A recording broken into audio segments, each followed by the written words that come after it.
श्री नरेंद्र मोदी जो कुछ भी कहता है उसमें अधिकांश झूठ, धोखा व छल कपट आदि ही भरा होता है। पिछड़ी जाति के लड़के को उन्होंने प्रधानमंत्री घोषित कर दिया। चौंक गए हैं। नरेंद्र मोदी के नाम से जो माइनॉरिटीज के लोग हैं और उसमें भी जो मुस्लिम समाज के लोग हैं जिनकी बहुत बड़ी तादाद है, वो बहुत घबराए हुए हैं। अपनी नाकामियां छुपाने के लिए, अपनी विफलताएं छुपाने के लिए ये सेकुलरिज्म का नकाब पहन करके, सेकुलरिज्म के नाम की बातें करके हमें गुमराह करने की कोशिश करते हैं। ये गलत प्रचार किया था।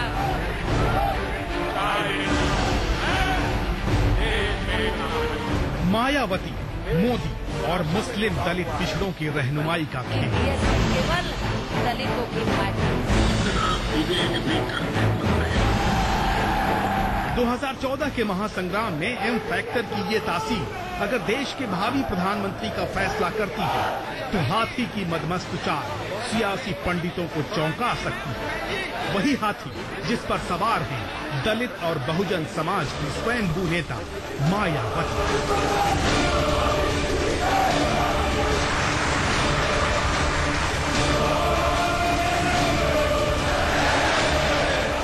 वही मायावती जो बीजेपी की मदद से 3 बार उत्तर प्रदेश की मुख्यमंत्री रही। वही मायावती जिन्होंने गुजरात दंगों के दाग को भूलकर भी सत्ता के लिए मोदी की पार्टी से हाथ मिला लिया था। 2014 के 14 चेहरे में आज दिल्ली के सिंहासन की खातिर मोदी से टकराने वाली उसी मायावती की कहानी जो शुरू होती है दिल्ली की इन संकरी गलियों से। दिल्ली के इंद्रपुरी इलाके की इसी जेजे कॉलोनी में मायावती का बचपन बीता। इसी जेजे कॉलोनी की गलियों में वो पली बड़ी। किसी को अंदाजा भी नहीं होगा कि दलित ये लड़की एक दिन सत्ता का जाना माना चेहरा बनेगी और देश की राजनीति को एक नई दिशा देगी। 15 जनवरी 1956 को दिल्ली की लेडी हार्डिंग अस्पताल में जन्मी मायावती इंद्रपुरी इलाके की इन्हीं गलियों में खेलते कूदते बड़ी होने लगी। पिता डाक तार विभाग में क्लर्क की नौकरी करते थे। माली हालत अच्छी नहीं थी। परिवार बड़ा था, 3 बेटियां 6 बेटे थे, लेकिन मायावती की सोच अपने भाई बहनों से जुदा थी। पिता बताते थे कि उनकी बेटी को भाषण देने और सुनने का शौक बचपन से था। इसको बोलने का, स्पीच देने का, सुनने का बहुत शौक था और इसी वजह से इसका रुझान रहा कि मैं स्टेज पे बोलूं। हम सलाह देते थे कि इस तौर से बोलो, कि कैसे बोलना कैसे नहीं बोलना, क्योंकि हमें मालूम था कि ये आगे चल के ये लीडर भी बन सकती है। मायावती के बचपन के कुछ किस्सों का जिक्र अजय बोस ने अपनी किताब बहन जी में भी किया। मायावती के हवाले से उन्होंने लिखा है, मैं 9-10 साल की थी। मेरे चौथे नंबर के भाई सुभाष का जन्म हुआ था। मेरा भाई सिर्फ 2 दिन का था तो उसे सख्त निमोनिया हो गया। पिताजी किसी काम से गाजियाबाद गए थे। भाई को बीमार देख मैं आम बच्चों की तरह रोई नहीं, उसे कंधे पे उठाया, एक हाथ में पानी की बोतल पकड़ी और 2 घंटे पैदल चलने के बाद डॉक्टर के पास पहुंची। परिवार की मुफलिसी और मुश्किलों से वाकिफ मायावती सरकारी स्कूल में पढ़ने लगी।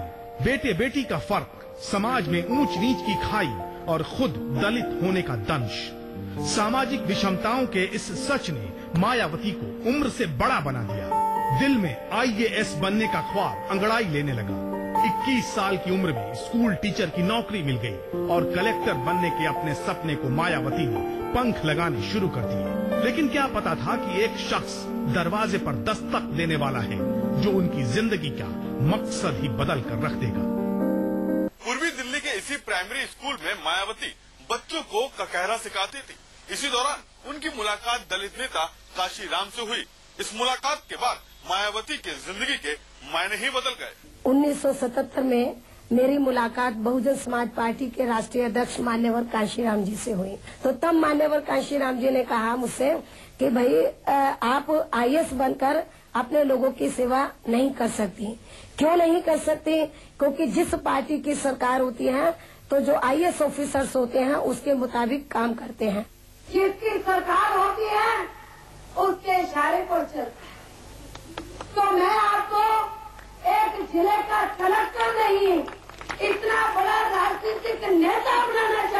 हूँ कि जिले का कलेक्टर आपके सामने इस तरह कांशीराम ने कलेक्टर बनने जा रही मायावती को राजनीति के चौराहे पर लाकर खड़ा कर दिया। मगर कांशीराम के लिए मायावती की खोज आसान नहीं थी और ये मुमकिन हुआ एक भाषण से। जिले का कलेक्टर आपके सामने वो साल 1977 का दौर था। इमरजेंसी के बाद हुए चुनावों में इंदिरा गांधी सरकार का पतन हो गया, जनता पार्टी सत्ता में आई। उन्हीं दिनों दिल्ली का एक सम्मेलन मायावती की जिंदगी का टर्निंग पॉइंट बन गया। व्यवस्था को बदलने पर चर्चा के लिए सितंबर 1977 में दिल्ली के कॉन्स्टिट्यूशनल क्लब में एक गोष्ठी बुलाई गई थी। रायबरेली से इंदिरा गांधी को हराकर संसद पहुंचने वाले राजनारायण इसके मुख्य वक्ता थे। राजनारायण ने जैसे ही दलितों को हरिजन कहकर संबोधित किया, वहां मौजूद मायावती ने गांधी की विचारधारा की जोरदार मुखालफत कर सनसनी फैला दी। ना मैं गांधी के खिलाफ हूँ, मैं गांधीवाद के खिलाफ हूँ कि यदि गांधी जी ने हमारे लोगों को ईश्वर के जन का है, ईश्वर के इंसान का है, तो हमारे लोगों को छोड़कर तो क्या ब्राह्मण बनिया ठाकुर या क्या ये शैतान जन है या किसी शैतान की औलाद है? मतलब तो मैं आपको राजनारायण के खिलाफ उसी जोशीले भाषण का शोर तत्कालीन दलित नेता कांशीराम के कानों तक भी पहुंचा, जिन्होंने उन दिनों सामाजिक दमन से दुखी होकर डीआरडीओ की नौकरी छोड़ दी थी और दलित उत्थान के प्रयोगों की तलाश में भटक रहे थे। तब वो बामसेफ यानी all India backward and minority employees association नाम का संगठन चलाते थे। कांशीराम से मायावती की पहली मुलाकात 1977 की सर्दियों में हुई। जब कांशीराम पहले उनको चुना तो उनपे एक चीज था,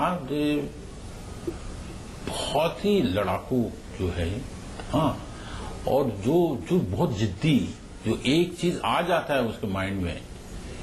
मैंने कहा जे किताबें भी लिखा था, जे point A to point B वो बिल्कुल सीधा चलती है। एक जो लड़ाकू, फोकस्ड, हाँ, सिंगल माइंडेड जो है, ये डिटर्मिनेशन जो है उनपे है। और कांशीराम यही देखा।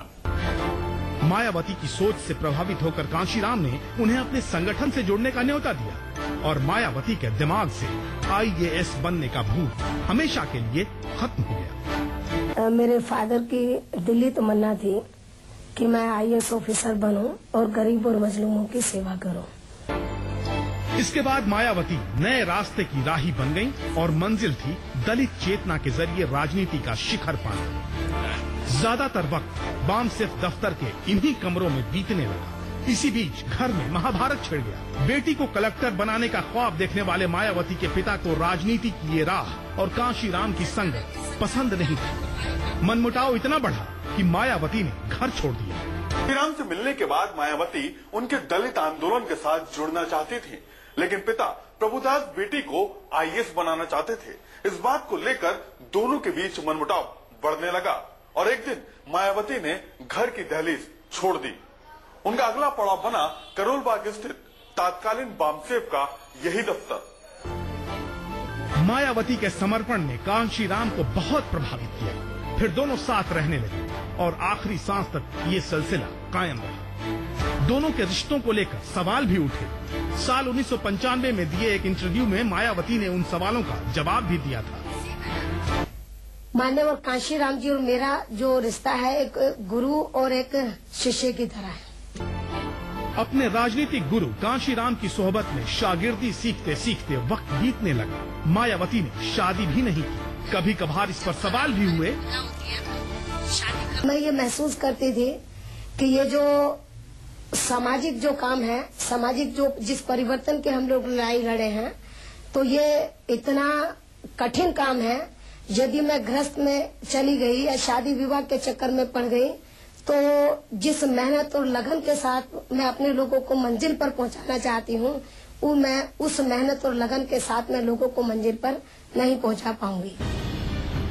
उधर मायावती का साथ मिलते ही कांशीराम की राजनीतिक उड़ान भरने की चाहत हिलोरे मारने लगी। तलाश थी एक ऐसी उपजाऊ जमीन की जहां से दलित और पिछड़ों की संख्या राजनीतिक बिसात पर वजीर की अहमियत रखती हो। इस प्रयोग के लिए उत्तर प्रदेश से बेहतर राज्य नहीं हो सकता था। कि कांशीराम का एक राजनीतिक कारण था मायावती को सपोर्ट करने, और उन्होंने माना जे अगर कुछ करना है तो उत्तर प्रदेश में ही करना है।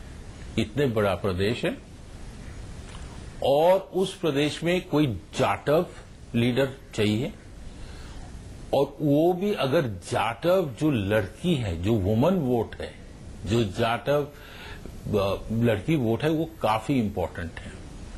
और ये एक पॉलिटिकल डिसीजन था कांशीराम। 1980 में जनता पार्टी की सरकार कांग्रेस के खिलाफ विकल्प देने में नाकाम रही थी।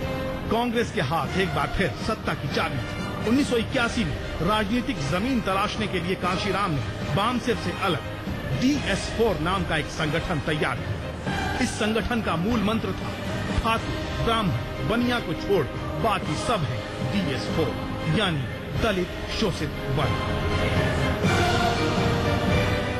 तब तक कांशीराम ने मायावती को अपने संगठन में नंबर 2 की हैसियत दे दी थी। दलितों और पिछड़ों के गठजोड़ से नया मोर्चा खड़ा करने के लिए मायावती ने 3000 किलोमीटर की यात्रा तय की। एक विवादास्पद नारे का जन्म हुआ, तिलक तराजू और तलवार, इनको मारो जूते चार। दलितों को लगा कि मायावती और कांशीराम ही उनके हक की लड़ाई लड़ सकते हैं। इधर कांशीराम को लगने लगा कि बगैर राजनीतिक ताकत के उनका मिशन अधूरा है। लिहाजा अप्रैल 1984 में बहुजन समाज पार्टी का ऐलान हो गया। 1984 के लोकसभा चुनाव में मायावती ने पश्चिमी उत्तर प्रदेश के कैराना से पर्चा भरा और कांशीराम ने मध्य प्रदेश के जांजगीर से। बीएसपी का गठन बहुत जल्दी में किया गया था, लिहाजा पार्टी को कोई चुनाव चिन्ह नहीं मिल सका। इसलिए मायावती और कांशीराम दोनों को ही निर्दलीय प्रत्याशी के तौर पर चुनाव लड़ना पड़ा और दोनों को ही हार का सामना करना पड़ा। अगले ही साल यानी 1985 में उत्तर प्रदेश के बिजनौर का उपचुनाव हुआ। मायावती ने यहां से भी दावेदारी ठोक दी।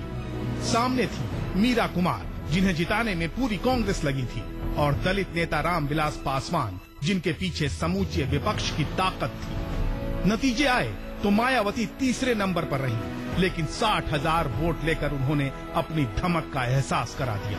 तभी 1989 के आम चुनाव आए। उत्तर प्रदेश के बिजनौर से मायावती पहली बार सांसद बनी। यूपी में बीएसपी को 10% वोट मिले। मायावती का कद बढ़ गया। बाबरी मस्जिद कांड के बाद बीजेपी को सत्ता से बाहर रखने के लिए समाजवादी मुलायम और कांशीराम के बीच एक गुप्त समझौता हुआ। दोनों का जो दोस्ती थी उसको कराने में मेरा बहुत बड़ा हाथ था। 6 दिसंबर को बाबरी मस्जिद शहीद हुई तो हमें लगा कि अब कोई रास्ता नहीं है यूपी में, और असेंबलियां डिसॉल्व कर दी गई, यूपी में इलेक्शन होना था। तो मैंने कांशीराम जी से, मैं बहुत करीब था, मैं कांशीराम जी से कहा कि कांशीराम जी, आपसे मैं कहता हूं कि आप हाथ मिला लीजिए। बीएसपी और समाजवादी पार्टी ने गठबंधन के तहत 1993 का चुनाव लड़ा। नतीजा ये हुआ कि मुलायम सिंह ने बीएसपी के साथ मिलकर सरकार बना दी। 11 मंत्री बीएसपी कोटे से बने।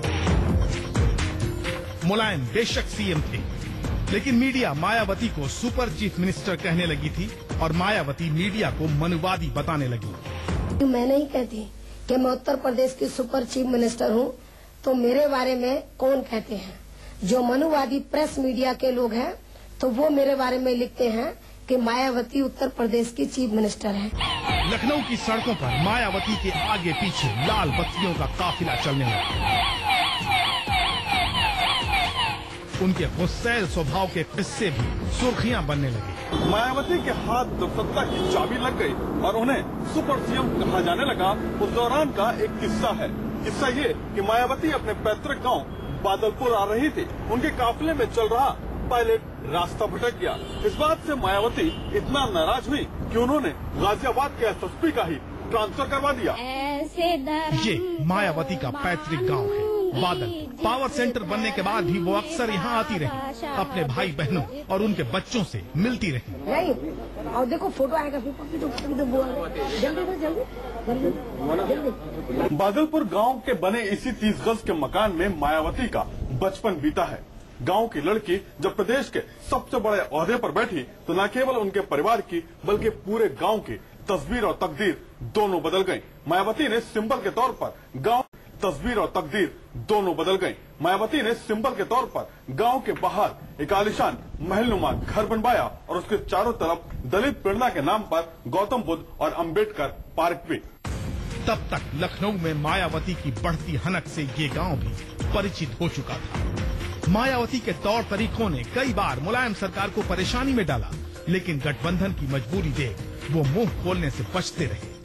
मायावती को राजनीति की दृष्टि से हम एक बहुत बहादुर महिला मानते हैं। मायावती और मुलायम का साथ ज्यादा दिन नहीं चला। इधर बीजेपी यूपी की सत्ता के लिए बेचैन थी। दिल्ली में बैठे बीजेपी नेताओं ने कांशीराम से संपर्क किया, इस उम्मीद में कि दलित पिछड़ों के गठजोड़ से बड़ा वोट बैंक तैयार हो जाए। कांशीराम को भी सत्ता का फायदा दिखा। जिस रात को मुख्यमंत्री बनने था, अगले दिन मुख्यमंत्री बनना था, उस कांशीराम जी को ओथ लेना था, लेकिन अचानक कांशीराम जी को बीमार हो गए। कांशीराम जी उस रात को उन्होंने मेरे ख्याल में खुद ही फैसला किया कि मैं ओथ नहीं लूंगा और बीजेपी से कह दिया कि दिलाना है तो मायावती को दिलाओ। 1 जून 1995 को मायावती ने समर्थन वापसी की चिट्ठी सौंप दी। मुलायम को पता भी नहीं चला और कुर्सी चली गई। समाजवादी पार्टी आग बबूला थी। 2 जून को मायावती ने स्टेट गेस्ट हाउस में अपने विधायकों को बुलाया।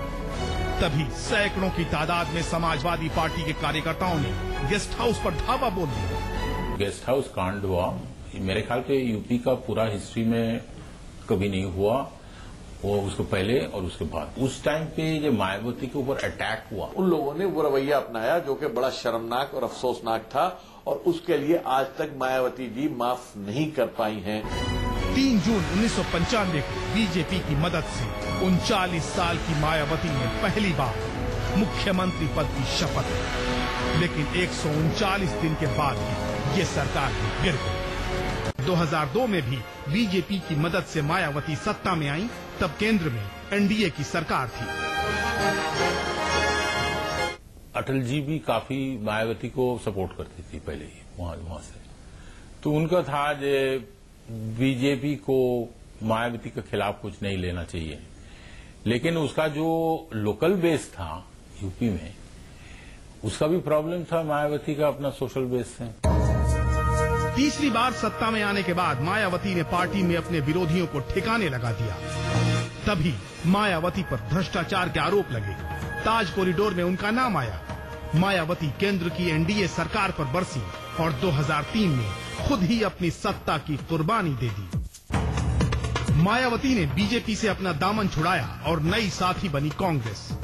2004 के लोकसभा चुनाव में एनडीए की हार हुई तो मायावती के 19 सांसदों ने यूपीए 1 की सरकार को समर्थन दिया और 2007 के यूपी विधानसभा चुनाव में मायावती ने अपने राजनीतिक गुरु की सोशल इंजीनियरिंग को अस्त्र बना लिया। प्रदेश में कई ब्राह्मण सम्मेलन करवाए।